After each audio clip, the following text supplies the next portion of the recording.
বলছে, চারি বেদ সরদর্শন করি অধ্যয়ন। সে কত বড় অধ্যাপক হোক, কত বড় জ্ঞানী পণ্ডিত হোক, সে যদি গৌরাঙ্গ নাহি বজে বৃথা তার অধ্যয়ন।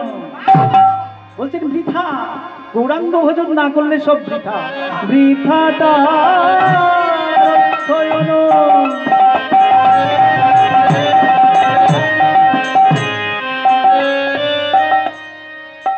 বৃথা তার অধ্যয়ন লোচনবিহীন জনে, বৃথা তার অধ্যয়ন লোচনবিহীন।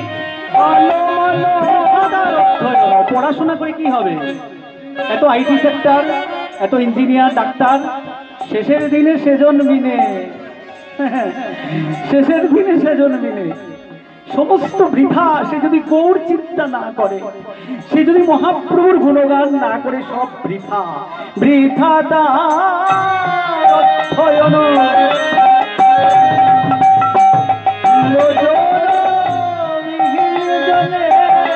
বৃথা তার অধ্যয়ন লোচন বিহীন মন, দর্পণে অন্ধের কিবা কাজে, দর্পণে অন্ধর কিবা কাজে। তার অধ্যয়নে কি ফল হলো, অধ্যয়নের বিফল হলো। তার অধ্যয়নে কি ফল হলো, অধ্যয়নে বিফল হলো। সে যে যোগ্য চিন্তা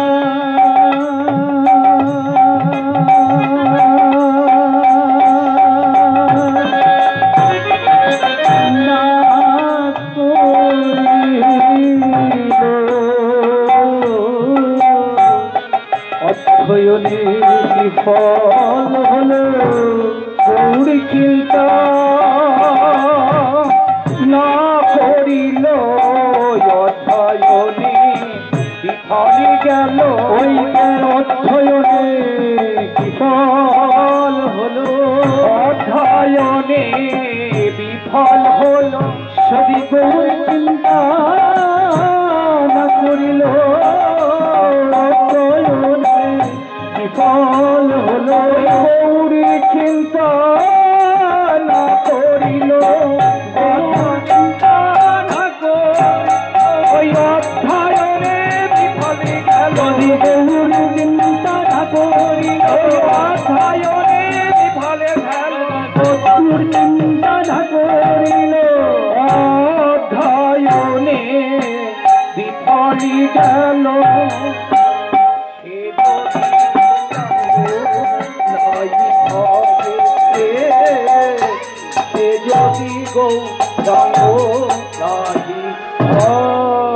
তাহলে কি বলছেন?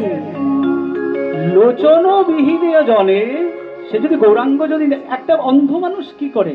এই তো অন্ধ মানুষ, বা অন্ধ মানুষ কি করে? তার সামনে একটা আয়না রাখার কি ভ্যালু? সে তো দেখতেই পারে না। ঠাকুর নয়নানন্দ দাস আমাদের পদকর্তা বলছেন যে বৃথা তার অধ্যয়ন। এত পড়াশোনা করে কি হবে? লোচন বিহীন জনে, দর্পণে, দর্পণ মানে আয়না, দর্পণে অন্ধের কিবা কাজে। একটা যে অন্ধ, যে গৌর চিনল না, যে ভগবান চিনল না, যে কৃষ্ণ কথা শুনল না, তার বিদ্যা বুদ্ধি নিয়ে গোল্লা, কোনো দরকার নেই এই বিদ্যা বুদ্ধির। এই কথাটা নয়নানন্দ দাস বলছেন। এবার পরের স্টেঞ্জে কি বলছেন? বেদ বিদ্যা দুই কিছুই না জানে, বিদ্যা দুই কিছু না জানে। ওই যে বেদ বিদ্যা দুই কিছুই না জানে, বিদ্যা দুই কিছু না জানে। সে যদি গৌরাঙ্গ করে সে যদি গৌরাঙ্গ করে সে যদি গৌরাঙ্গ করে সে যদি গৌরাঙ্গ করে ঠাকুর নয়নে আনন্দের মনে সেই শেষ করি যায়, নয়নে আনন্দের মনে সেই তো ঠাকুর সর্ববিদ্যা করো তলে সর্ববিদ্যা করো তৈ কি বলছেন যে চারি বেদ ও ষড়দর্শন যদি কেউ পড়েও থাকে, সে যদি গৌরকে না জানে, গৌরকে না বোঝে, না স্মরণ করে, তার সব বেকার। আর পরের লাইনে কি বলেছেন? বেদবিদ্যা দুই কিছুই না জানো তো। একটা বেদ বিদ্যা প্রচুর জ্ঞান ভান্ডার যদি কারোর নাও থাকে, সে যদি সকালবেলা উঠে একটু মহাপ্রভুর পায়ে ফুল দেয়, সে যদি মহাপ্রভুকে একবার দিনের শেষে বলে, প্রভু আমি তো তোমাকে ডাকতে পারলাম না, একবার যদি বলে মন থেকে, প্রচুর কষ্ট মানুষের জীবনে, জানেন? মানুষ যখন আনন্দে থাকে তখন বোঝে না, যখন থাপ্পড়টা খায় তখন সব বোঝে। জানেন আমার নিমাই পণ্ডিত কে ছিলেন? সবচেয়ে সুন্দর মানুষটি ছিলেন। নবদ্বীপের সমস্ত রমণীরা দেখে তাকে ভুলে যেতেন। আমি যার কীর্তন করছি সে একজন সন্ন্যাসী ছিলেন না, মনের দুঃখে তিনি সন্ন্যাসী হয়েছিলেন, শুধু আমাদেরকে বাঁচানোর জন্য। কলির যে গ্রাস আমাদের করেছে, পাপে ভরা হৃদয়, পাপে ভরা কলুষ চারিদিকে, এত করুণা করেছেন আমাদের, করুণা করে এসছেন বলে ভেসে যাচ্ছে বন্যার জলে সবাই, বাঁচাও ওদেরকে বাঁচাও। কি করলেন?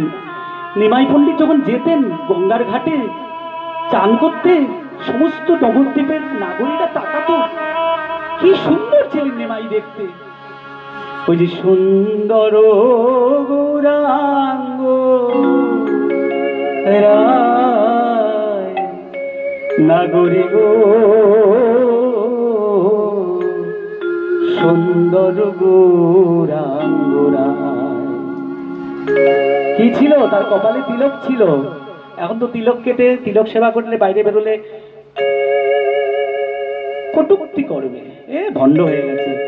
মহাপ্রভু তো তিলক ধারণ করতেন, তুলসীর মালা ধারণ করতেন। ওই যে সুন্দর কপালে সুন্দর তিলকে,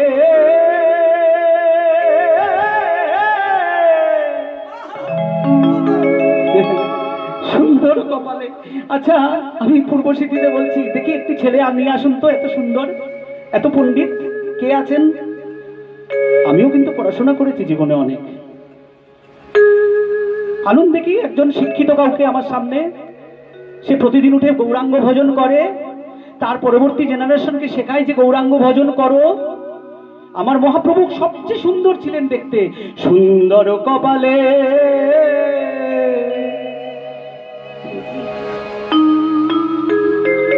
সুন্দর কপালে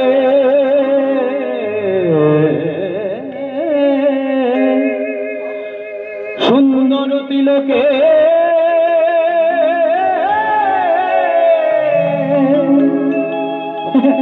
এত সুন্দর লোক, তার গায়ে কি জানেন?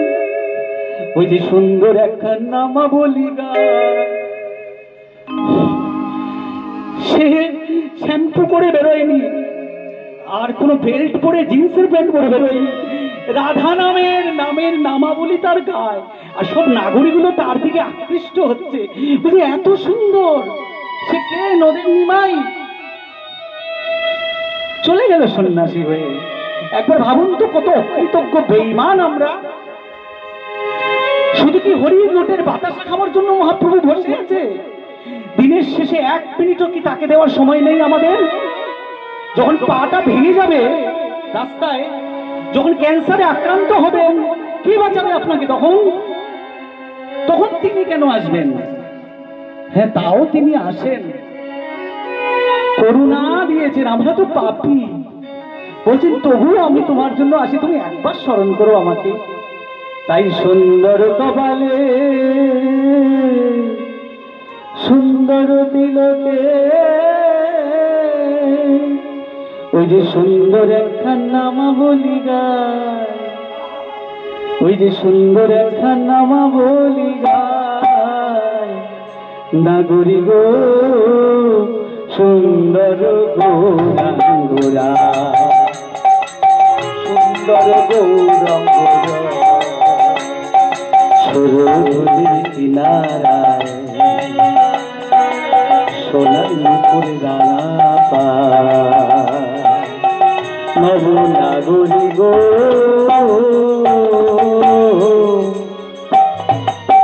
সুন্দর সুরধনির কিনারা সুন্দর গৌরাঙ্গরা ওই সুন্দর গৌরাঙ্গুরা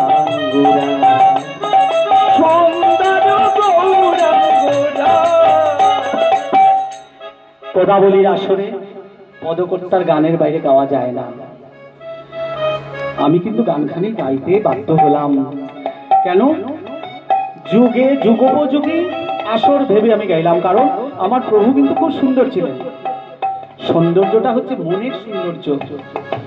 মন যত সুন্দর সে তত সুন্দর, যার ব্যবহার যত সুন্দর সে তত সুন্দর, যে যত দীনতা আছে যার মনে অহংকার নেই সে তত সুন্দর। একটি ছেলে যদি একটা মেয়েকে বলতে পারে যে আমি তোমার জন্য বাঁচি, সে ছেলেটি তত সুন্দর। একটা মেয়ে যদি বলে যে তোমার কাছেই তো আমি সব সপলাম, সেই মেয়েটি তত সুন্দর। সেটার গোড়াটা কি? গোড়াটা হচ্ছে সমর্পণ। সমর্পণ, সেই সমর্পণ মানে তার পায়ে সঁপে দাও। সমর্পণের জায়গা কোথা থেকে তৈরি হয়? গুরু। গুরুকে প্রথম গুরু মা বাবা, প্রথম তো মা গুরু। মা যদি বলে বাইরে বেরোবি না, হ্যাঁ বাইরে বেরোবো না। যদি মাকে বলি দেখো তো, তাহলে সমর্পণ হলো না। তাহলে সে কত বড় গুরু, কত কত ভিউজ। এখন তো গুরু মানে ফেসবুকে কত ভিউজ আছে, ইউটিউবে। সেই গুরুর যদি দীক্ষা নিতে পারি তাহলে মানে বেশ একটা কিছু হলো। তাহলে সমর্পণ কোথায়? সমর্পণ তো ঘর থেকে শিখবে। সেই সমর্পণটা মহাপ্রভু দেখিয়ে গেছেন। কি করে কাঁদছেন রাধা রানী, রাধা রানী, রাধা রাধা বলে কাঁদছেন। কেন রাধা রাধা বলে কাঁদছেন? আরে উনি তো ওনার প্রেমের লোক। কে আছে? কোন প্রেমিক প্রেমিকা আছে বলুক থেকে আমি তার প্রেম, আমার পার্টনারের জন্য আমি কাঁদি। জানেন পুরীতে গম্ভীরাতে মহাপ্রভু রাধা রাধা বলে ওনার বুক থেকে রক্ত বেরোচ্ছে, দেয়ালে রক্তময়, শুধু রাধা রাধা। কে ছিলেন মহাপ্রভু? সেই তো শ্রীকৃষ্ণ। শ্রীকৃষ্ণ আমরা জানলাম কি করে? মহাপ্রভু এসে জানালেন যে রাধারানী আমাকে এত ভালোবেসেছিল, এত ভালোবেসেছিল যে শ্রীকৃষ্ণ চলে গেলেন বৃন্দাবন ছেড়ে, আর কিছু ভাবেননি। হ্যাঁ, এখন কি হতে পারে? ঠিক আছে, আরেকজনকে নিয়ে নেব, এই নিয়ে জীবন রয়েছে তো সামনে। আমরা বাধ্য তাকে ভগবান বলতে। সেই রাধা প্রেমকে শ্রীমন মহাপ্রভু আমাদের মধ্যে বলছেন ভালোবাসো। আরে ভালোবাসাটা কি? শুধু দৈহিক ভালোবাসা? একজন আরেকজনকে চুম্বন করলো? যতক্ষণটা মন আলোড়িত হচ্ছে সেটা কিন্তু নয়। শুধু আমার মহাপ্রভু কি বলছেন? বেদ বিদ্যা দুই কিছুই না জানো, বিদ্যা দুই কিছু নাহি জানো। সে যদি গৌরাঙ্গ নাহি ভজে, সে যদি গৌরাঙ্গ নাহি ভজে, ওই যে সে যদি গৌরাঙ্গ করে সে যদি গৌরাঙ্গ করে ঠাকুর নয়ন আনন্দের মনে সেই সে সকলই জানে। ঠাকুর নয়নে আনন্দের মনে সেই সে সকলই জানে। সর্ববিদ্যা করো তলে তার, সর্ববিদ্যা করো তলে তার আসা যাওয়া সফল হলো,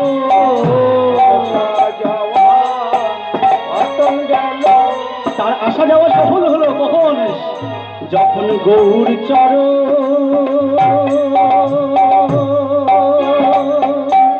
সার করিল, আসা যাওয়া সফল হলো। গৌর সার করিল, আসা যাওয়া সফল হলো। আসা যাওয়া সফল হলো, আসা যাওয়া সফল হলো। ও তার আসা যাওয়া মানে কি? ভবে আসা যাওয়া। কতবার এসছি আমরা? 84 লক্ষ বার আমরা এসছি পৃথিবীতে। 84 লক্ষ জনি ভ্রমণ করে একবার মানুষ জন্ম হেলায় হারানো যায় না। এই যে বাড়িটা আজকে শুদ্ধ হচ্ছে, মঙ্গল হবে বাড়িটার, এই পাড়ার মঙ্গল হবে, এই দেশের মঙ্গল হবে। হরিনাম মঙ্গল করে, কোনো বিকল্প নাই। হরিনাম যতদূর যাবে মঙ্গল হয়। কি বলছে? আসা যাওয়া সফল হলো, আসা যাওয়া সফল হলো, ও যে গৌর চরণ সার করিল, আসা যাওয়া সফল হলো। গৌর চরণ সার করিলে, গৌর চরণ সার করিল, আসা যাওয়া পার হলো, যে গৌর চিন্তা সার করিল, আসা যাওয়া সফল হলো, গৌর চিন্তা সার করিল, আসা যাওয়া সফল হলো, যে গৌর চিন্তা সার করিল, আসা যাওয়া সফল তার গৌর চরণ সার করিল, আসা যাওয়া সফল হলো, তার গৌর চরণ সার করিল, আসা যাওয়া সফল হলো, গৌর চরণ সার করিল, যাওয়া সফল হলো, গৌর চিন্তা সার করিল, আসা যাওয়া সফল হলো, গৌরে গৌরে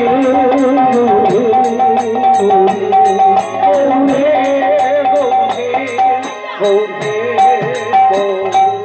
এবারে এই গৌরচন্দ্রিকা শেষ করছি আমরা। একটা জামালি বলে আমাদের ওস্তাদরা রয়েছেন, 14 মাত্রা একটা জামালি ছোট্ট করে করে আমরা কৃষ্ণলীলাতে ঢুকবো এখন। আপনারা একটু আস্বাদন করুন জামালি। ঠাকুর নয়ন নয়ন